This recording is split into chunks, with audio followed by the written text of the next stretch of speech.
Hello, and welcome to episode 91 of our podcast at Human Restoration Project. My name is Chris McNutt, and I'm a high school digital media instructor from Ohio.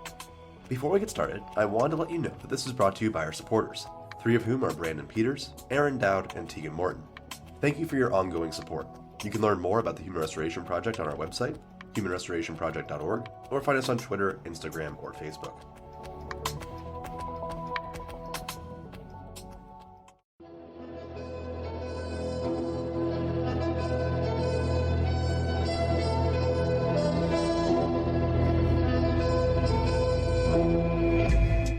Today, we're speaking with Emi Takemura. Emi is the co-founder and representative director of FutureEdu Tokyo, which seeks to reimagine education in Japan based on project-based learning and experiential education inspired by High-Tech High.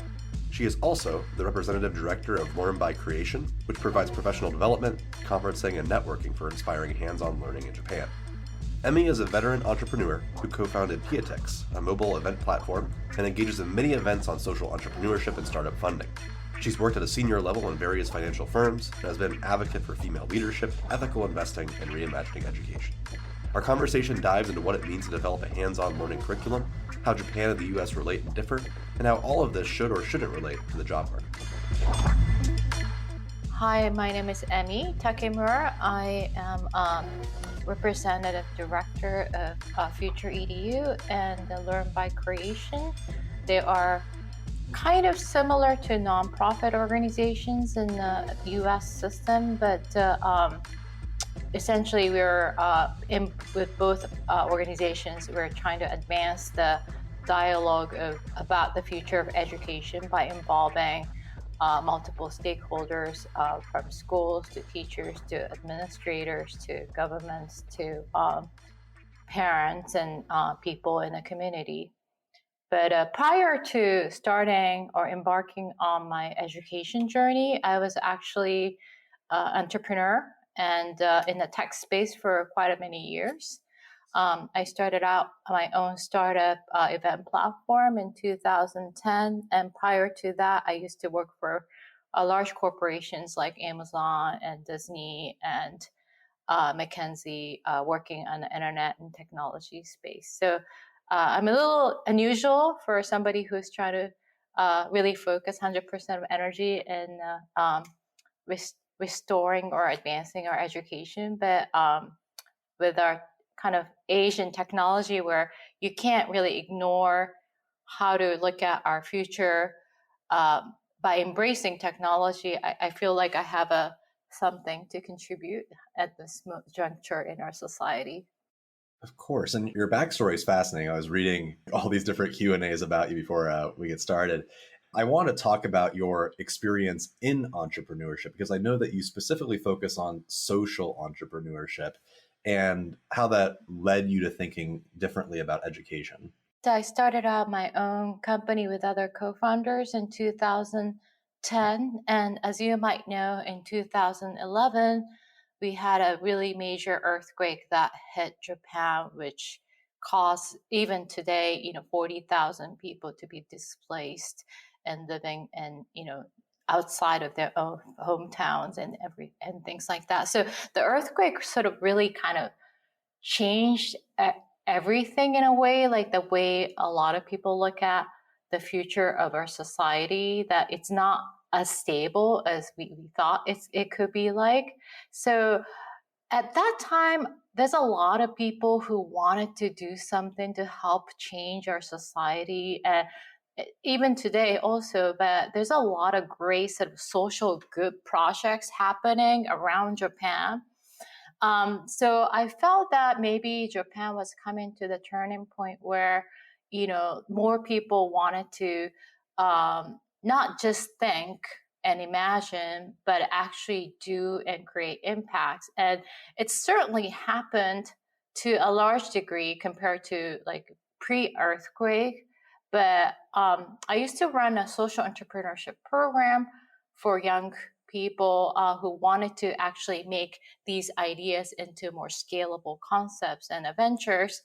And it was a really great program and partnership with a US organization called, at that time, Unreasonable Labs. And we had this 5-day intensive boot camp courses where, anybody with a great idea, with a prototype or with some working prototypes could come in and work with the mentors and with our program staff to really polish and hone their product and service concepts and make them into a scalable idea and be able to pitch to investors and so forth. And I felt that, I wish I was part of that program before I was starting my own company. I mean, it was really a good program, but I had such a hard time attracting talent. We ran two cohorts, and the first cohort, we did okay attracting talent with a word of mouth. So we actually ended up getting like cream of the crops of social entrepreneurs in Japan, and many of them doing wonderfully, receiving rewards and investments and so forth. But when it came to the second cohort, we actually ramped up our marketing effort, and I went around 7 cities around Japan to recruit and talk about the benefit of social entrepreneurship. And quite a few people came and listened to our conversation, but very few people applied.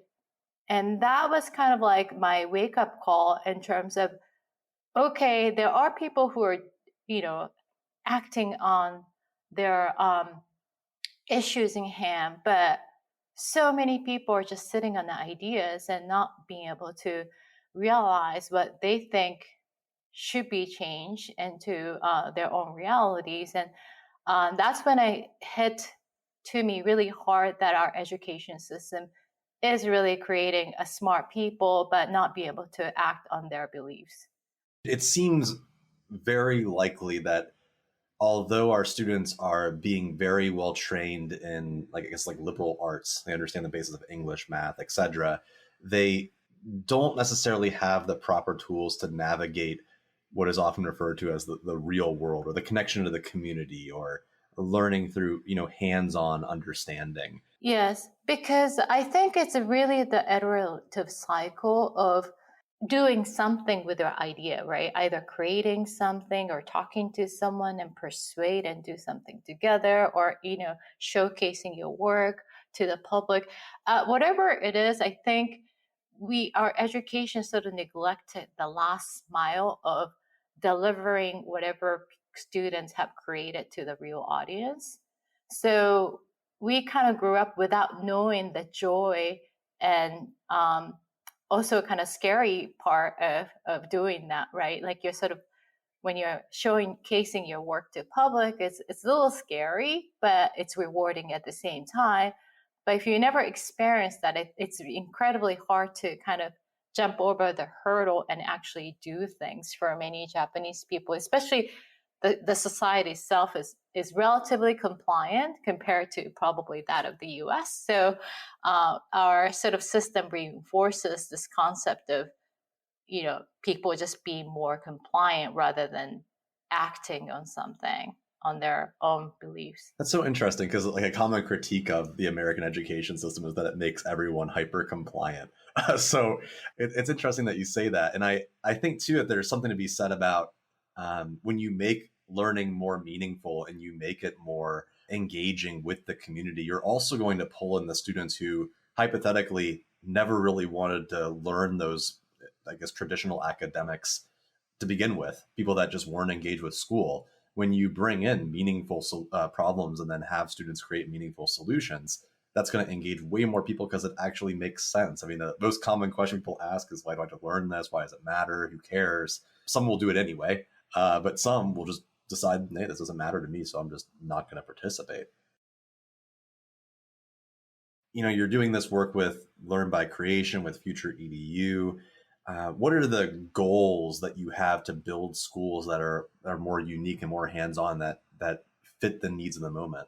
So in Japan, this may be quite unique to Japanese society, but as a background information, we do have increasing number of students who are not emotionally capable to go to school. Like we have about 180, almost close to 180,000 kids in primary school and middle school for many reasons. And part of it is bullying, part of it is psychological, part of it is family issues. But for many reasons, they're just to the point, they're pushed to the point where they don't feel capable or they don't feel confident to attend school. So that's one evidence where our education has sort of like marginalized certain types of kids not to be able to exercise their right to be educated, right? So that's one big problem. But another side of the problem is we also don't support kids who have their own interest, because our education program is very much standards based. It's probably much more strict than Common Core in the U.S. That every unit or every subject in every unit has sort of very rigid sequence that you're supposed to be kind of following. And technically, the teachers can actually opt out and be more free. And if they want to introduce hands-on learning and make it more meaningful for students, they can do so. But because they've never done it, or the school culture never really allowed that to happen, and they're afraid that maybe parents and other teachers might criticize of them doing something different from what they had done in the past, it's very difficult to come out of the mold for an individual teacher to introduce hands-on learning. So although there is a need from multiple sides of the students that they want to have more engaging and meaningful learning experiences at the school, and some teachers want to make it happen, our sort of system or the culture of the school makes it very difficult to kind of bridge over to the next phase of the learning pedagogy. So that's where I feel that people like us who are, neutral, nonprofit oriented organizations to come into play and really kind of, let multiple stakeholders to discuss what we want to really see happen, including hands-on and, project-based learning, or more, safe environment for kids to feel that they belong to the schools. And, all these important ideas, I think a lot of people have them individually, but they were afraid to kind of surface these ideas. So we're trying to kind of create more common platform or an avenue for people to gather and exchange these ideas and think about how to move forward collectively. What you're describing sounds exactly like the stereotype problems that we have here. Like the Common Core is very malleable and pretty open-ended, but states have their own individual standards, which tend to be a little bit more exact. However, the vast majority of teachers are in situations where they could deviate from the norm and do something different.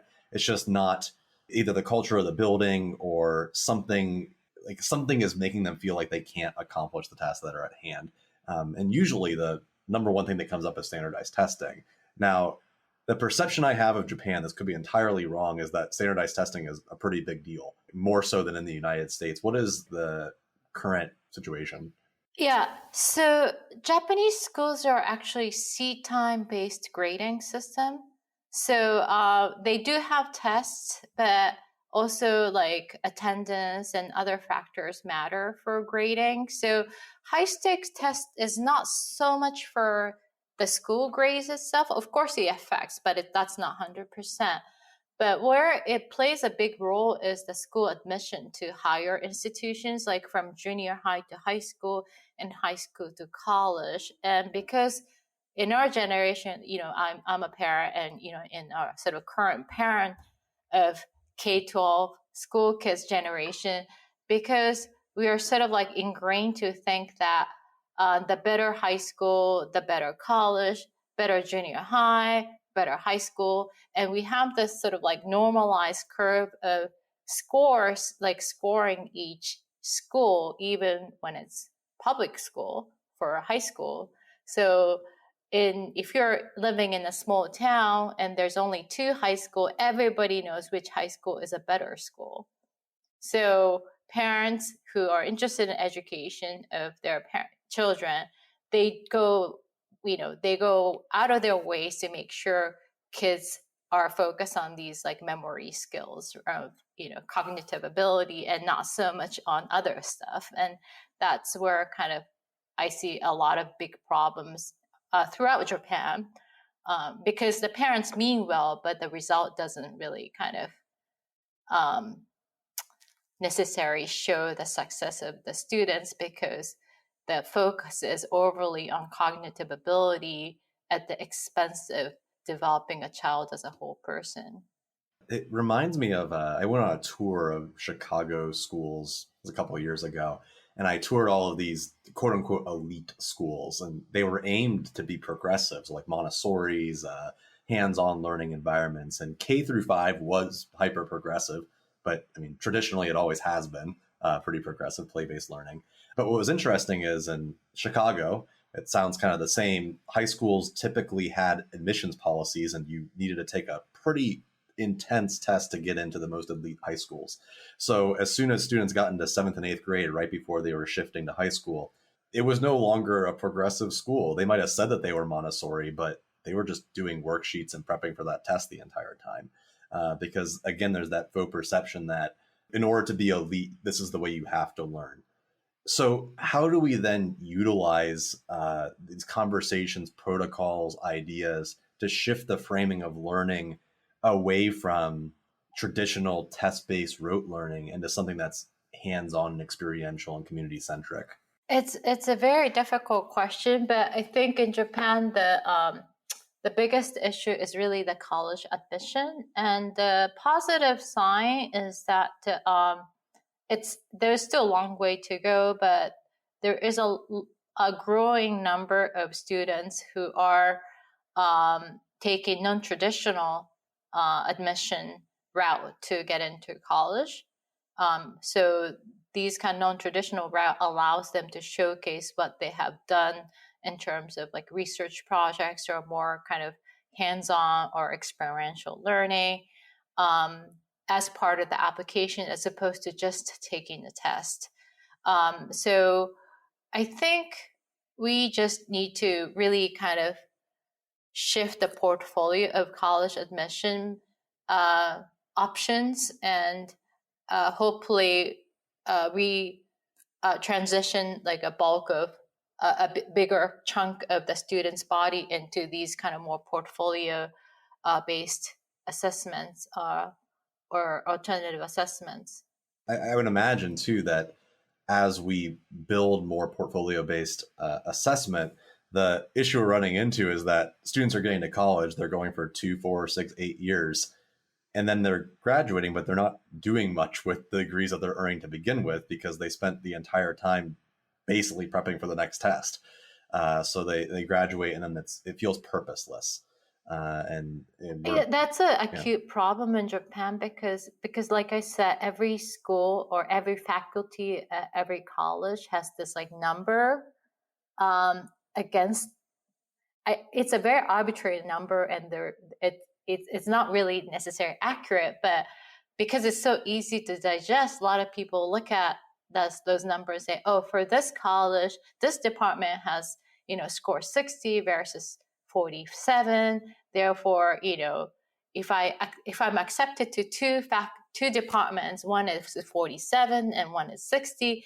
Although I'm more interested in literature, which has 47 score, I would still have to go to this other one, like with a family pressure, because it's supposed to be the better school. So like a lot of the people's decisions are not true to what kids or students really want to do, because the numbers seem to overtake and dictate a lot of the important decision makings for the families and children. That sounds incredibly similar to the U.S. News and World Report, which is probably one of the most corrupt things when it comes to higher education. I see that all the time, like with students, they're applying to college and they go entirely based off of like, this school's ranked #1 in anesthesiology or something really random, without understanding that like that whole number is generated by how many people that you deny, or some like really bizarre algorithm that has nothing to do with the quality of instruction or the type of instruction. Yeah, so it really calls for critical thinking on the part of students and teachers and family to really kind of question those numbers, right? And it also implies too that perhaps high school should be shifting toward, if we're building community-centric project-based learning, that students might not need to go to college at all, that they can learn the skills that they need without or very little post-secondary options.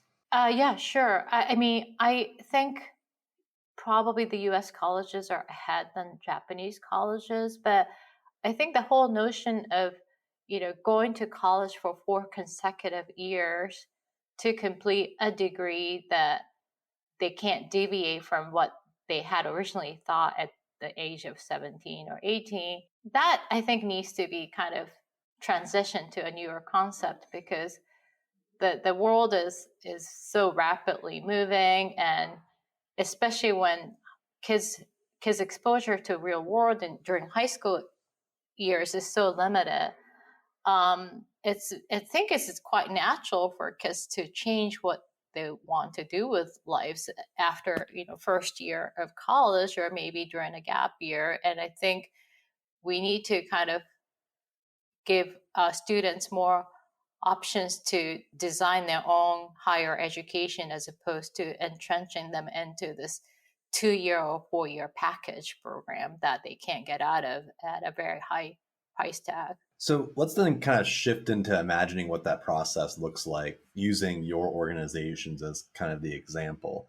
And I think first it might be useful to just get the perspective of what's going on in Japan in terms of what students are experiencing day to day. I know that the hours are longer than US schools, and it looks a little bit different. Could you briefly describe just like a traditional Japanese school day? Yeah, so Japanese school typically has 6 to 7 period a day, and 5 days a week, plus some public schools or have Saturday twice a month, usually in the morning. And after those 6 or 7 periods, which is usually from 8:30 or so till 3:30, in after starting middle school, a lot of kids become engaged into what we call club activities, and that is one of the positives and disadvantages of Japanese education, is that the school takes a lot more responsibilities than just academics. So I guess the original purpose is really the human whole child development, but kids are allowed to choose, whatever club that they want to belong to, which running or basketball, theater, whatever, and they're supposed to pursue that. Oftentimes for 3 years during middle school and 3 years during high school, and during that time they cannot change, even if there's interest shift. And so it takes up their days become very monotonous very quickly, because the curriculum is completely fixed for the most part. There are some selections, but for the most part it's fixed. And the club is fixed. Once you choose, you can't get out of it. So kids have very little time to think for themselves, or why they're learning what they're learning, why they're doing this homework. They have very little time to questions about their lives. And do they run into the same issue? Because that's relatively similar to what happens here. There's not the locking in of clubs, but there is an issue of students overscheduling themselves to get ahead all the time. The students that are quote unquote A students, the ones that want to get into the top ranked universities, will schedule themselves till 9 or 10 p.m. at night every single day because they want to build up their resume. Is that the same there? Yes, it's very similar. So I don't know, maybe that's a positive of high stake tests, but because the club activities, things like that, don't count for like the most traditional type of college testing. But they instead, like, kids go to like cram schools, which is which is a school purely the whole purpose is to test prep kids for SAT type of things. So although you don't have to do service learning and volunteer and all these things to beef up your resume, the kids are still busy because they're focused on academics, and these club activities can be quite harmful to some kids because they do take up so much of their time, regardless of their interest. So with that being said, let's talk about FutureEdu. Let's talk about the work that's being done to counteract that narrative and what we can do to do things better. Because there are a lot of really, really, really cool things going on. A brief side note, no matter who I talk to, no matter where they're at in the world, everyone kind of has the exact same thing going on. There's these systems that are in place that are hyper traditional. There are a few pockets that are working to change those things, and there's change on the horizon. Some have succeeded, some have failed, but there is movement over time. What is FutureEdu doing? So we started out more as a volunteer organization 5 years ago to really start up a conversation dialogue among multiple stakeholders that they used to never talk before. So we use, I should say we use, but we started out by screening film called Most Likely to Succeed in Japan in 2016. And the first time we started, there's only English subtitle, which is a really high hurdle in Japan. But without much promotion, we still got like 60, 70 people to show up from all walks of life. Some are school teachers, some are, corporate executives, some are parents. And we had a really inspiring conversation about what's going well at our schools and, what can be better and so forth. So I was really inspired to take this kind of conversation more broadly across Japan. So I sort of became ambassador of the film in Japan, and I work with Ted Dintersmith and others to bring the Japanese subtitle version to Japan. And to a big credit to Ted, he was so kind to make that happen. And so since then, I've been really promoting or encouraging any change makers in Japan who wants to see change in education to use the film as a tool to kind of start up conversation. And fortunately, I don't have exact number, but 46 out of 47 prefectures in Japan has now hosted a screening plus the conversation or workshop dialogue about future of education. And increasingly, more and more schools are trying to use that type of media as a way to train teachers. So initially, like at the beginning, it was community-based film screening, and increasingly it's becoming now schools, K-12 school and colleges. So I was really inspired by that sort of progression, as well as all these voices I was collecting, because we do survey with all the change makers who host screenings, and that sort of like evolved into the conversation about what else we can do to kind of help everyone make a small first steps. And that's why we started this event series called Learn by Creation. And creation meaning like create any new learning. So we try to gather, people again from all walks of life to come together. And we do have some seminars and panel discussions, but we also have workshops and we have hackathon and multiple activities. So anybody at a different level of mindset, whether you're still really skeptical and you just want to find out the evidence about, hands-on learning, experiential learning, they can come and learn about it from, people who are practicing. Or if they are, ready, but they don't know how, they can join the workshop. If they really want to hone their craft, they can join a teacher training program. So we kind of created different options for anybody can participate. and have a meaningful conversation in like a fun and safe environment. And it's being quite remarkable how people are feeling empowered to find other people to work with, because my whole interest is to create innovators around Japan who can kind of act and be in charge, or facilitate conversation around progressing or advancing our education, because central control model, it doesn't work for education, I don't think.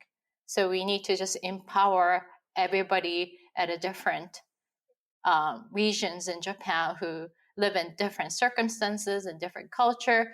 They think their own feet and they feel empowered with their colleagues across Japan to work together and do something to improve and take our first steps. So Yeah, empowering communities is such a huge step, and most likely to succeed is a very effective film at showcasing what hands-on learning could do. We've interviewed Ted Dintersmith.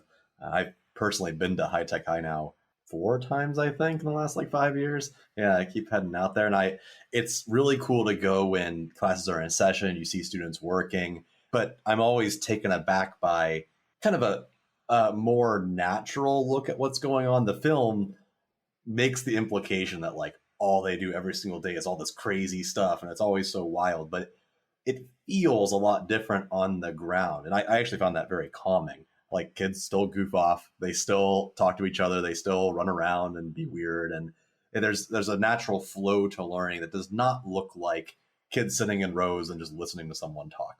The vast majority of it is very natural human behavior of kids. Some kids are working on some stuff. Some of them are talking to each other. Some of them are watching some random television show.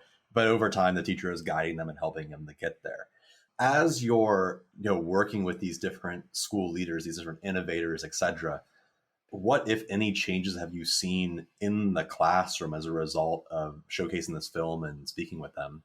Sure. Yeah. So some schools have kind of created this like innovation team, and for a lower, I see more happening at private school than public school, unfortunately, at this moment. But for example, for like a 7th grade curriculum, the teachers work together to create these cross curricular or interdisciplinary project based learning, and they were able to use their existing unit by working collectively to do a somewhat long term project, and able to do an exhibition which received a really good feedback. So now they're even more empowered to do it for the grade 8 and things like that. So that's kind of more successful organized examples. But there are also other schools where like a public school teachers have found their units to be kind of combined, like for example, English and social studies and things like that. And just for one class, but they experimented with like hands-on learning with a theme of convenience store, which is very common in Japan, and a lot of kids are really interested in going there. So like they try to have a project around like convenience store and the world. And I went to see their exhibitions, and it was quite fascinating. Or another science teacher created a project to create instrument, and it was a unit on the sound, but kids kind of came up with their own materials to create their own instrument, and the teacher weaved in the concept of the sound in that instrument, and in the end they had a concert. And it was great because the teacher himself is a former musician, or an amateur musician. So it was his interest as well. So he was really excited to make that project happen, and it was interesting for students as well. And I think when those two could be combined, I think it can become really powerful project. And there's two things that you bring up that instantly come to mind on the power of this. One is when you display this work publicly and invite in the community, not only is it more authentic and meaningful, but it proves to the community why this style of education works. typically throughout the school year, there's some skeptical voices of like, well, why are they not reading this book or whatever it might be? But then when they see the final product, they're like, wow, this is really cool. And I haven't seen anything like this before. It's incredibly powerful. The second thing is that, and speaking of monotony, it's less monotonous for the teacher. I couldn't imagine teaching a class where every single year I do the exact same thing. That would be so boring. Whereas if you do these projects, it's very much driven by what the current learners want to do and what their interests are. So as a result, you can pull in your own interests, their interests, and every year looks a lot different than the previous year. So it's like you're always teaching different classes, and it's exciting and fun, which is what learning should be at the end of the day. I think Japanese teachers are so dedicated and they think about kids, and sometimes they forget about their own learning. And I think it's very important that they feel growth and they feel that they're learning from teaching experiences as opposed to, like you said, like teaching the same material year over year. It allows you too to center the student voice so that you're learning from the students. I've done like video game projects. I've done like theatrical performances, like all sorts of random stuff that I have some experience in. I learned a lot from the project, but honestly, the kids are the ones that taught me a lot of the stuff that was going on. And that feels good to have that intertwining of ideas. The challenge is for teachers to really let go of the fear of not knowing everything, especially in the Japanese cultural context that, elderly is supposed to be respected, but they're supposed to know everything in this kind of traditional Japanese culture. So I think there is a very high expectations that the teacher put on themselves that they have to know all the answers. Therefore, it's a little too scary to kind of step out of that sort of guidelines and do the projects that they're passionate about, but they may not have all the answers. For teachers that are listening into this that maybe feel intimidated to try out more hands-on experiential learning or reaching out to the community, what suggestions would you have for them to initiate or start that process? I think one of the more empowering things that you can start is to have a really kind of candid, meaningful dialogue with people who are not in your profession. So if it's a parents with the teachers, or if it's teachers with the administrator, or teachers in other subject areas, because oftentimes, at least in Japan, at high school, teachers in English departments don't seem to talk a lot with teachers in the science department or, social studies. And I've seen times and times again when people's kind of eyes light up and they get so excited about all the great ideas that they have when they start having this candid, meaningful conversation. But oftentimes they feel they're not allowed to have these kind of talks. And I think, film is one way, but it doesn't have to be the film. But I think if you can organize a casual gathering, hopefully on a routine basis, just to kind of imagine and talk about, what is it like to have this or that, or, what kind of kids would you like to develop it? How would you like to see kids be succeeded in 10, 20, 30 years from now? If we gather in a really serious manner, I think from the beginning, there is always a tension, but if we can somehow organize a casual conversation in a relatively sort of safe environment for people to really talk their ideas out and find a commonality and find like maybe a low-hanging fruit projects that they can maybe start out and try. It could be something very simple like, having a circle time conversation at the beginning of each day for students to express their interest, and maybe over time those interests can become a seed for project ideas. Because I'm a big proponent of social emotional learning, and I think unless kids feel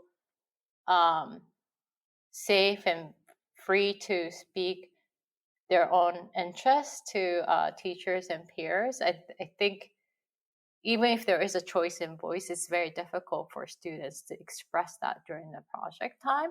So we can step back and kind of start from there as well, because it doesn't take a lot of time, and we can make it into routine practice and evolve from there as well. Thank you again for listening to Human Restoration Project's podcast. I hope this conversation leaves you inspired and ready to push the progressive envelope of education. You can learn more about progressive education, support our cause, and stay tuned to this podcast and other updates on our website at humanrestorationproject.org.